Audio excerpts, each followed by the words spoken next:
Ron, I want to tell people about this project of yours because I'm not sure you expected it to last 3 years, but I believe not just the Americas, but I believe America needs a new national wildlife correspondent. And you have been doing the show in Spanish here for 3 years now. You've been doing the show in Spanish that represents Spanish television's largest animal show, correct? It's Spanish television's, produced for Spanish television's show, national show. It's basically, for those of us that are old enough, you remember Mutual of Omaha's Wild Kingdom. It's basically that show in Spanish. And I'm very lucky to get to host it, even though my Spanish isn't that good, but the show itself is fantastic. The images, some of the best, nature documentarians in the world captured images that are just mind-blowing in this series. Do you guys want to do a top 5 list of people in America who have been known for, making the rounds as America's animal expert? Because Steve Irwin is in that category, even though he wasn't American. I think you would say, Steve Irwin, Jack Hanna, Jim Fowler, Jeff Corwin. Those are guys that, have done a lot of documentary television as far as nature Joe goes. Exotic. Oh, come on! What? I would say, even though he's British, Sir David Attenborough deserves a shout for how popular the Planet Earth Sir series David is. Attenborough is the god. He's Overrated. the best ever. What did somebody just say? Overrated? Mm-hmm. Who would say that? Billy said overrated. Billy it. did say overrated. Billy, I don't know what kind of peyote you smoke, but brother, you are so off base on that comment. Anybody who's Just ever his worked voice. in nature presentation, Peyote. nature documentaries will tell you that Sir David Attenborough is the bar which everyone tries to reach. You're better. I'm not. I can't even hold a candle to that man. I disagree. I have a question for you, unrelated to this. Do animals? I just had to take Tums. I walked over to the CVS. I bought some Tums because my throat is on fire today. Yesterday I did Alka-Seltzer, didn't work. Do animals have But quick? Tums don't help your throat, idiot. Tums are for your stomach. Well, it's heartburn and comes up through my throat. I also got cough drops.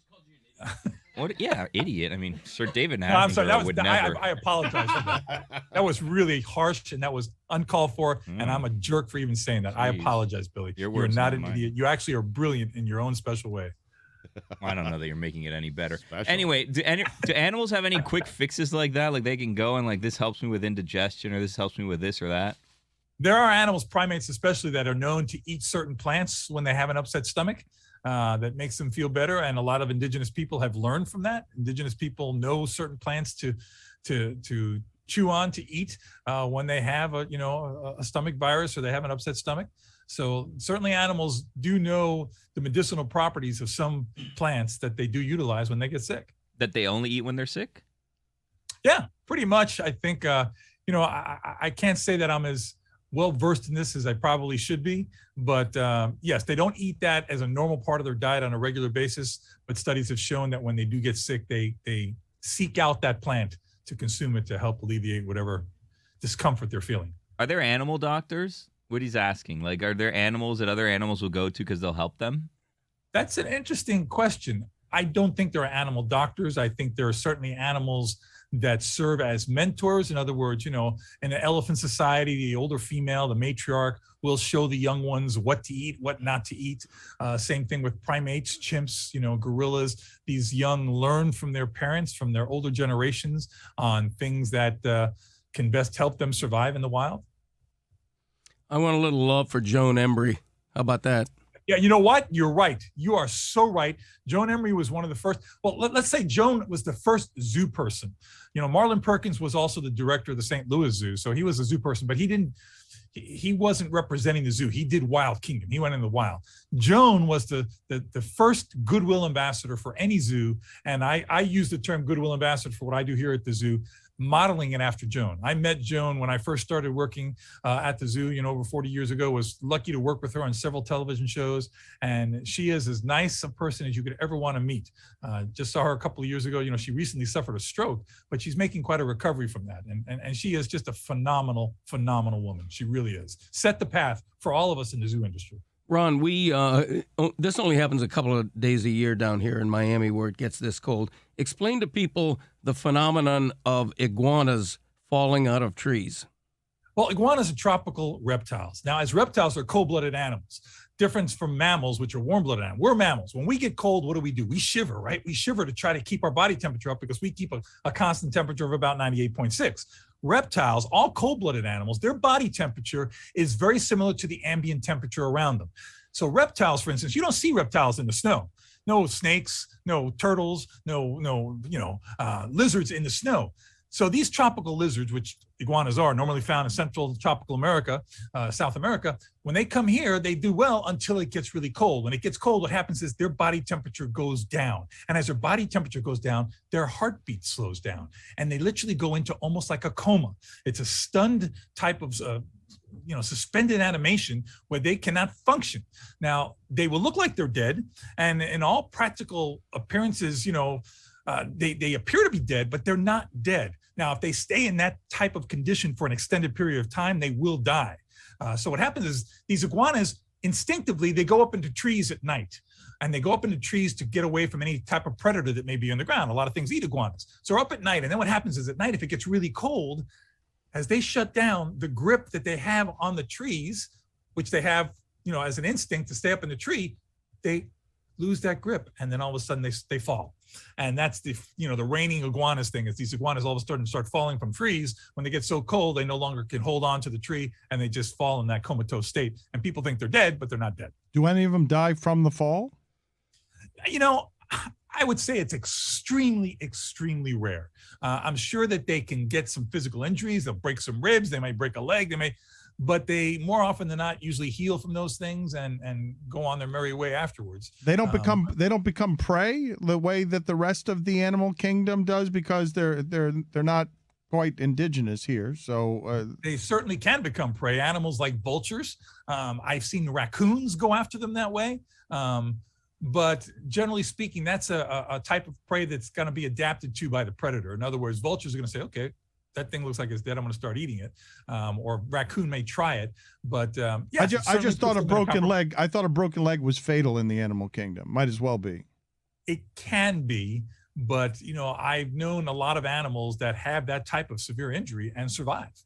I've seen zebras, with the worst wounds in their rear end from lions grabbing them and biting a chunk out of their butts, and they survive. You see the scars on them later on in life, these huge scars with massive claw marks, massive chunks of flesh that have been ripped away, and they survive. So, there's a lot of luck involved in it, that's for sure. Aren't some of these lizards invasive? Like, couldn't this be potentially beneficial if they get eaten? Billy, it is. It is, and you're right. Iguanas are now considered invasive because not only do they destroy plants and gardens, but they also can compromise seawalls, compromise streets by the digging and burrowing that they do. So here's something that people might not realize. By law, if you get one of these frozen iguanas and you save its life and bring it back to life, you cannot release it back into the wild. Wow. You're actually breaking the law by doing that. Once these iguanas are taken out of the wild, they have to be either euthanized or permanently put in a place where they cannot get back to the wild. So you got to think twice before you do that, because again, by the book, you're breaking the law if you save an iguana and release it back to the wild. So better to hit it with your car than save it. Oh, Jesus Christmas. I'm not going to say that, Billy. I'm just saying. You're not saying it, but you're saying it. It's not a crime if you accidentally run one over, where if you save it, you could go to jail. You're not going to go to jail, but you might get a ticket. You might get a fine. I don't know of an FWC officer that's going to do that. I'm just saying that if he had to go by the book, it is illegal to. Aplastado is what you're saying. Aplastado. It is what he's saying.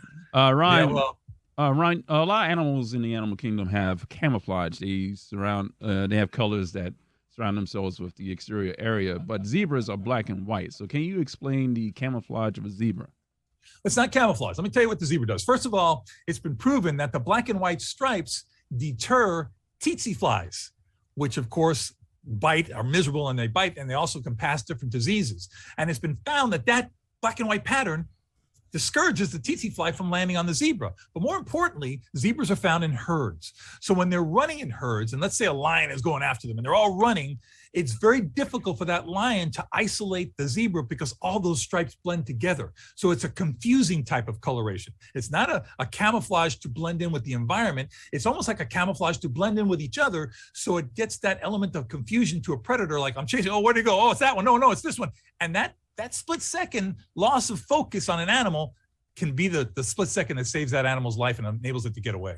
Ron, I'm curious about something about you and your job, because you are a great ambassador and a great caretaker for zoos and animals.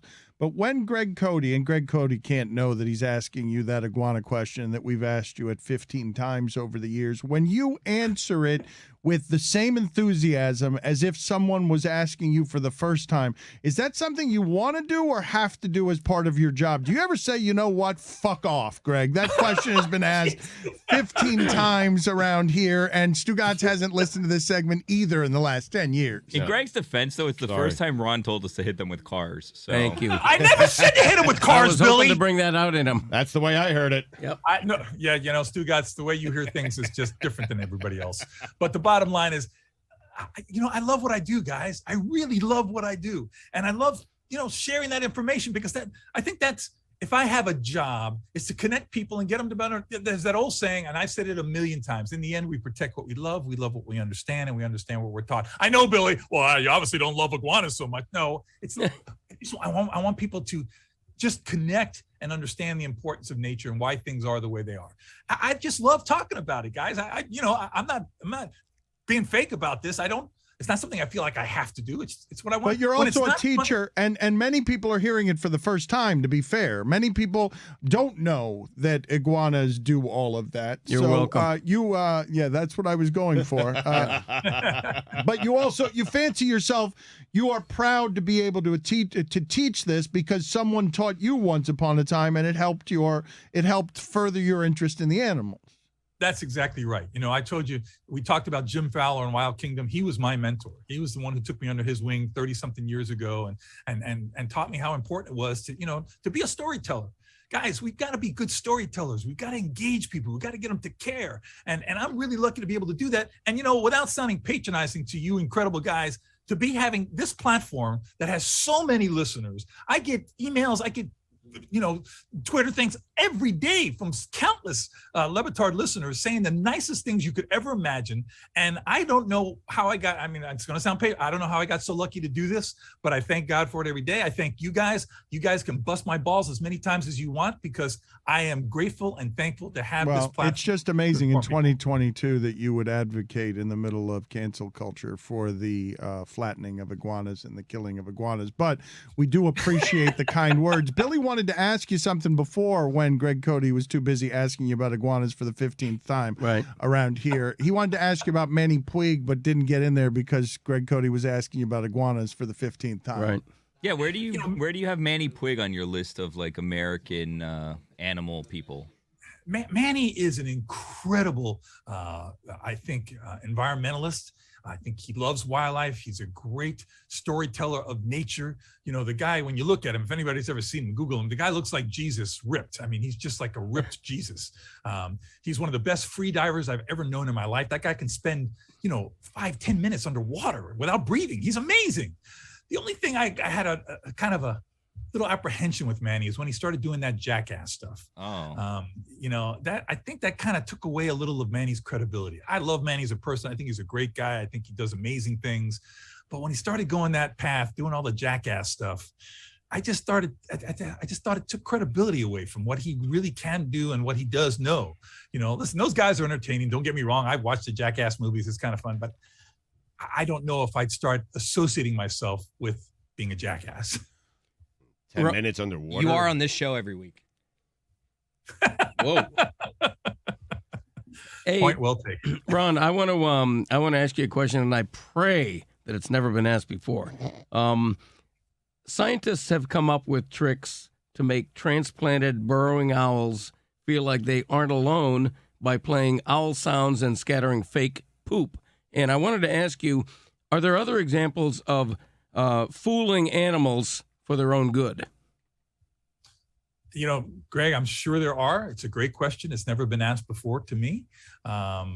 But I'd have to think of where we would do that. I mean, we fool animals, for instance, when we have to hand raise a bird of prey. We don't want it to look at our face because birds become imprinted on what feeds them. We want it to think it's a bird. So what do? We make puppets, hand puppets that look exactly like the head of the adult bird, and we put it in a box of mirrors. So all it sees is a reflection of itself. And then when the puppet comes in, all it sees is that head of the puppet. So as it gets older, it relates the head of the puppet to the head of an adult bird. Doesn't, connect with people, it connects with the adult bird. So we use the puppets to fool them into making them understand what they are as opposed to imprinting on humans. But I'm sure there are many other examples where animals are fooled for their own good. Thank you, Ron. We will talk to you again next week, sir. Look forward to it, guys. Take care. Have a good one.